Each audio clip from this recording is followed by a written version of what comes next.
In this video, I'll tell you what I think of the new Kill Team terrain for Into the Dark and how I painted it.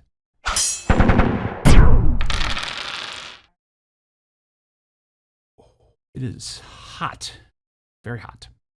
The new Into the Dark box is coming out soon for Kill Team, actually real soon after this video comes out. And it is, to some degree, it's quite a departure from previous Kill Team boxes as far as the terrain is concerned. This is all new terrain, something we've never seen before, which is cool. It's got its own separate book, which is kind of normal. And there's also the core book in there as well, because this is a core book box. They're going to do one of those a year.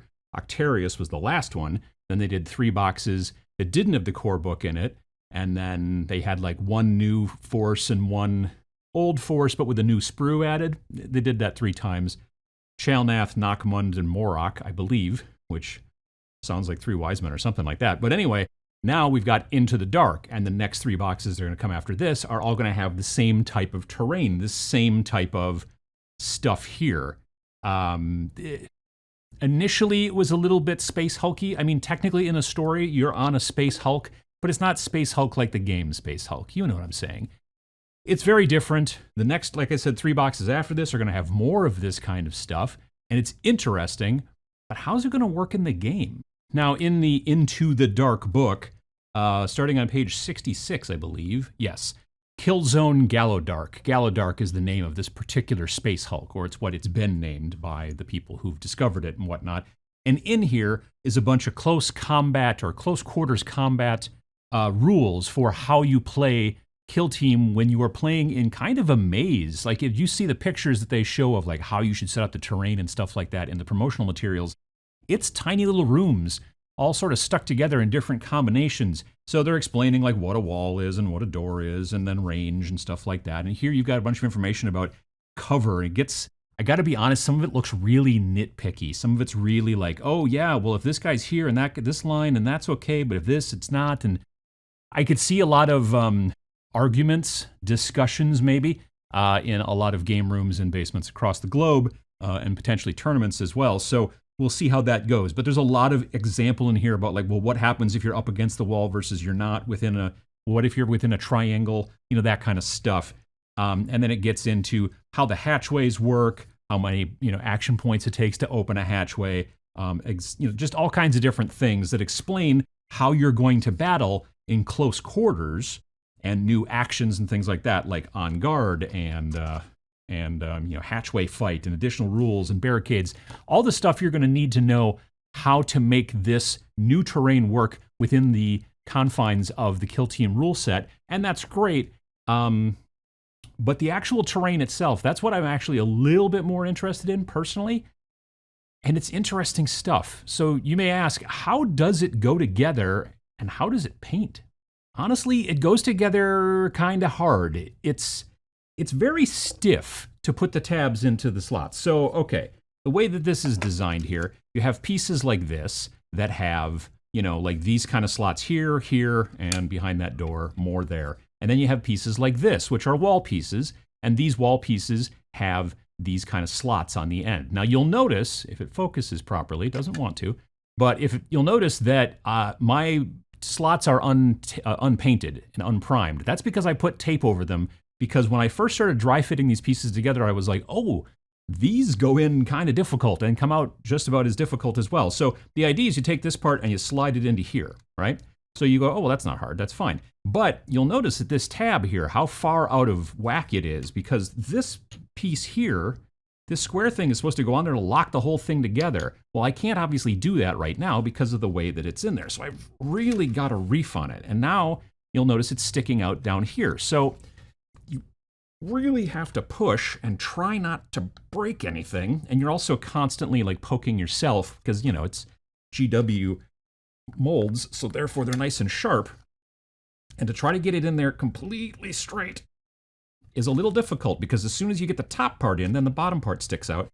It's a little tough, but once you do finally get it in there, and that's still not as straight as I would like, you may want to sand a lot on those tabs and see how it works. The idea is that you're then supposed to take this piece and put it over there and press it down to lock it on. Now here's the deal. I've seen this terrain in person previous to receiving the box. at 2 conventions.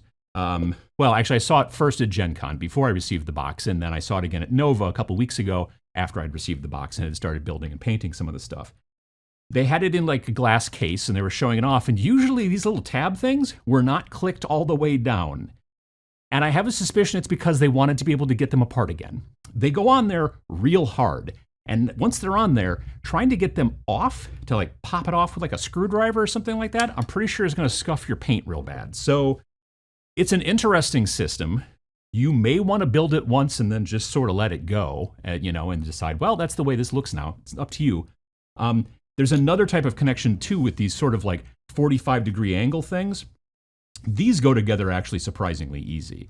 They just sort of snap like that. There's like a clip in the bottom of them that just makes it so they go together either this way, or if you want to go like this.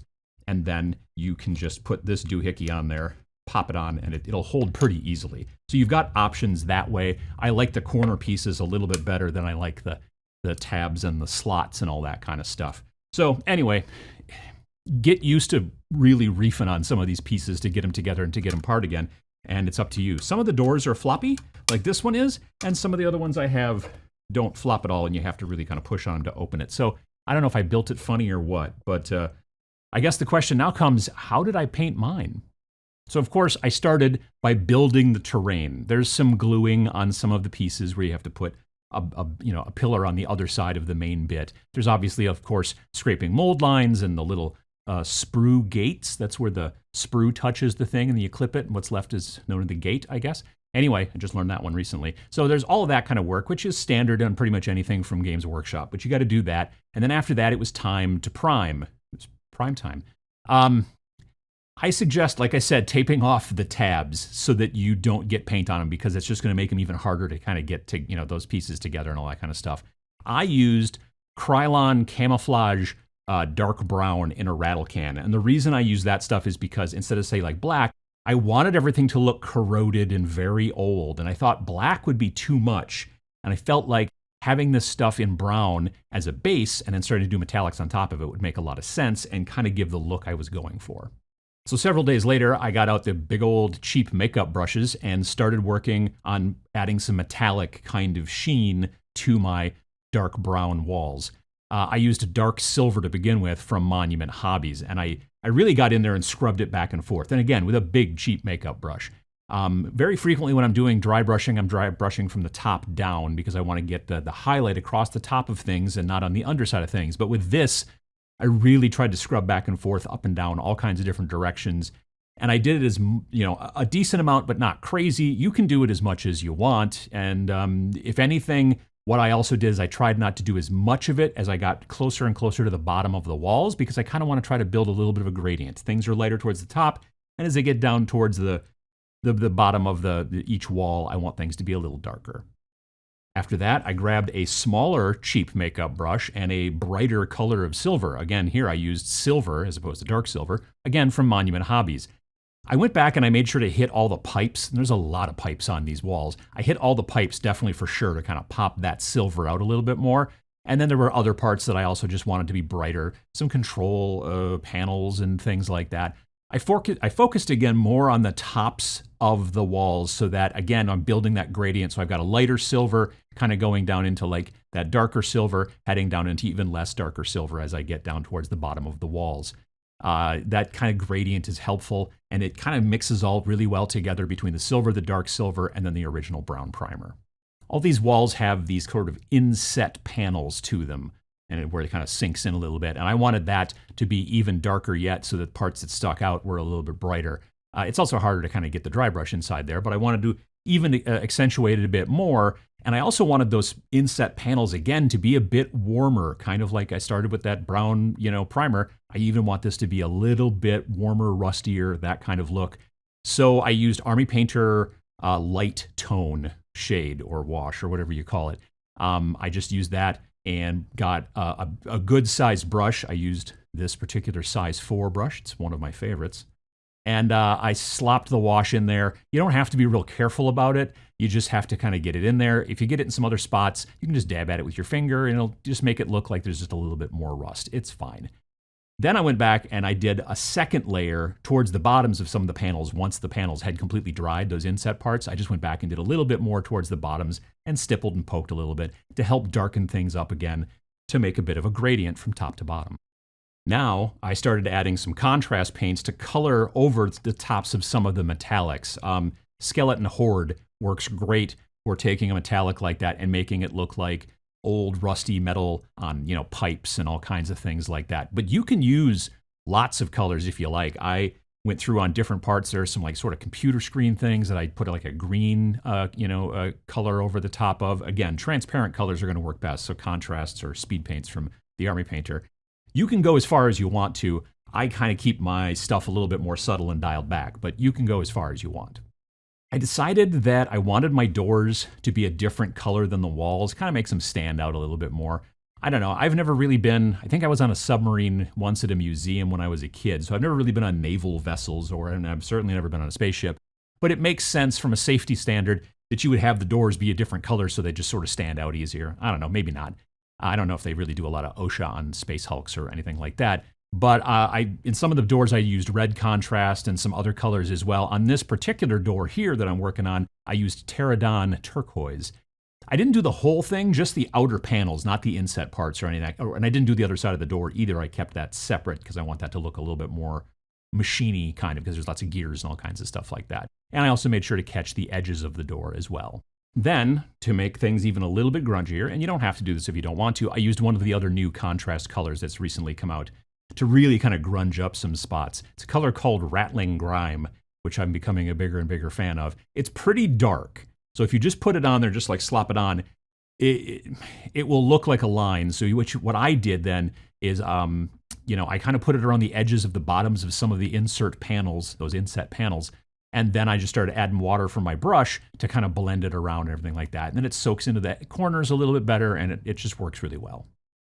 If you want, you can do a little edge highlighting and some sort of scrapes and wear and tear if you want. You use the silver color and then just kind of catch it along the edges of the door, that kind of stuff. Those things are going to open and close. Things are going to bump up against it over time or whatever. You're going to see a little bit more wear there as well. I think it looks, like I said, best on the doors, but you can do it wherever you want.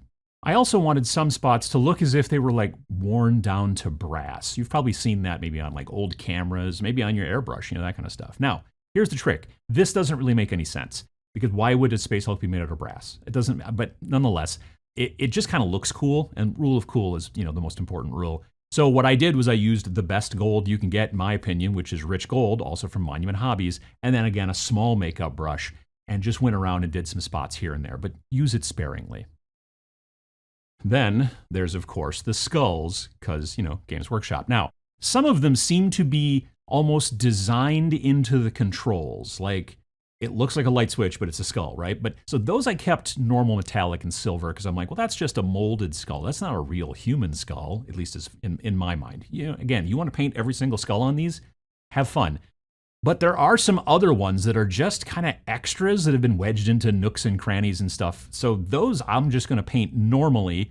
And I start, when I'm painting a skull, normally by coating them in dark umber or any kind of chocolate brown or oak brown or something like that. But I like to use dark umber from Monument Hobbies. And I make sure to get it all over the place and in the eye sockets and the whole deal, and then let that dry. Now, you could probably just go with an ivory color, like a light ivory, and then just throw the Skeleton Horde contrast color over it and call it a day. But this is the way I like to do it.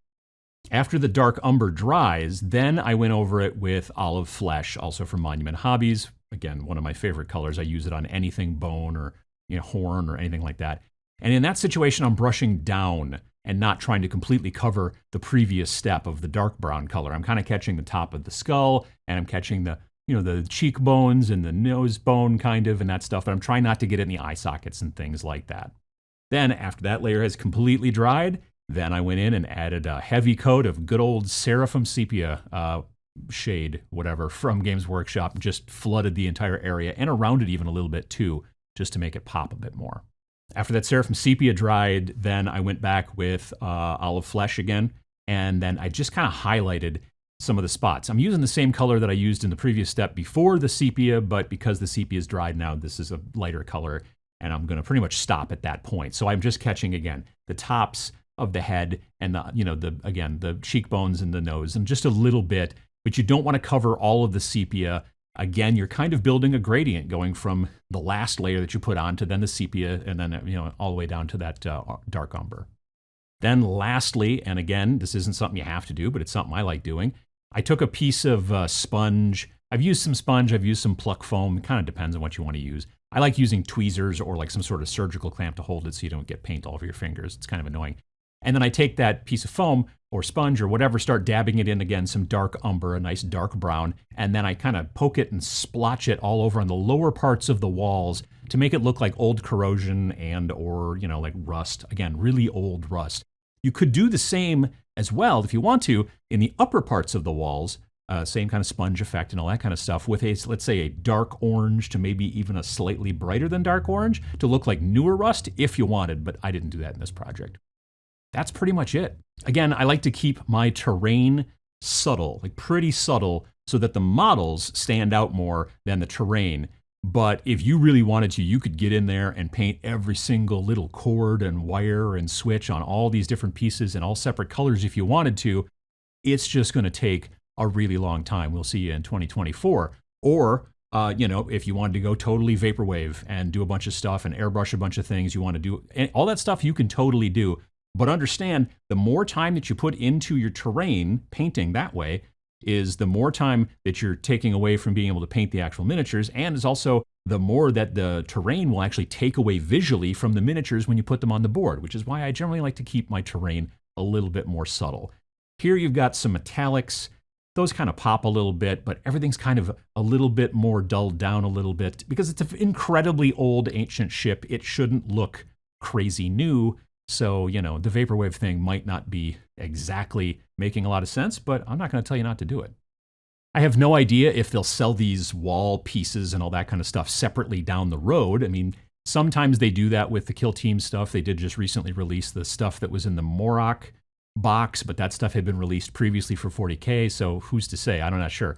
But if you like the Kroot that are in that box and the Navy Breacher guys in there, as well as the terrain, you might want to pick up this box. Again, like I said, I'm not sure if the terrain will come out separately. They've done it in the past, but we don't know about, what they're going to do with this. I frankly don't plan on building this terrain and putting it together in kind of a maze-like sort of like formation like they show in the photos that they've published. I am seeing it be more like we've got a big room, like your 22 by 30 big room, and then we have some like walls that sort of stick out into it. Maybe some of them are kind of busted, or maybe some of them are just towards the edges, and this is like a big open area.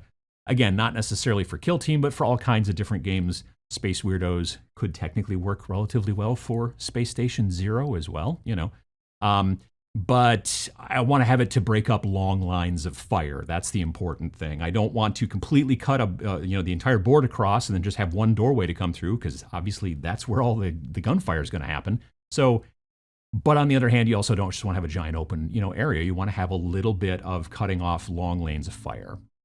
So what do you think about this new set of terrain for Kill Team? They're going to continue adding it to all of the Kill Team boxes over the course of this next year from what they've said. There's 3 more boxes coming out after this one.